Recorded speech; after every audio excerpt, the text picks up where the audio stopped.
આ વર્ષે ઉપરવાસમાં સતત વરસાદના પગલે ઉકાઈ ડેમમાંથી પાણી છોડવાને લઈને સુરતનો એકમાત્ર કોઝવે 144 દિવસ વાહન વ્યવહાર માટે બંધ કરવામાં આવ્યો હતો. હાલ કોઝવે ખાતે તાપી નદીને સપાટી ભયજનક 6 મીટરથી નીચે જતા આજે શુક્રવાર તારીખ 21મી નવેમ્બરથી કોઝવે વાહન વ્યવહાર માટે ખોલવામાં આવ્યો છે, જેથી રાંદેર અને કતારગામના લોકોને 1 થી 1.5 કિલોમીટરનો ફેરાવો લેવામાંથી રાહત મળશે. દક્ષિણ ગુજરાતની જીવાદોરી ગણાતો ઉકાઈ ડેમ આ વર્ષે પણ છલોછલ ભરાઈ ગયો છે.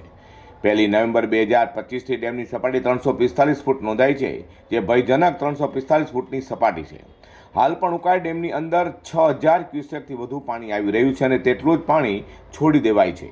ઉકાઈ ડેમમાંથી સતત પાણી છોડાવાને પગલે તાપી નદીની સપાટીમાં વધારો થતાં સુરતમાં કતારગામ અને રાંદેરને જોડતો કોઝવે પણ પાણીમાં ગરકાવ થઈ ગયો છે. ત્યારે 23મી જૂનના રોજ તાપી નદીના કોઝવે ખાતેની સપાટી 6 મીટર કે જે ભયજનક છે તેનાથી વધુ થતાં કોઝવેને વાહન વ્યવહાર માટે બંધ કરવામાં આવ્યો હતો.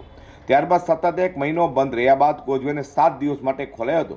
જોકે ફરી ઉકાઈ ડેમમાંથી પાણી છોડવાની શરૂઆત કરતા તાપી નદીની સપાટીમાં વધારો થતાં ફરી કોઝવેને વાહન વ્યવહાર માટે બંધ કરાયો હતો, જેથી સતત 4 મહિના કોઝવે વાહન વ્યવહાર માટે બંધ રહ્યો હતો.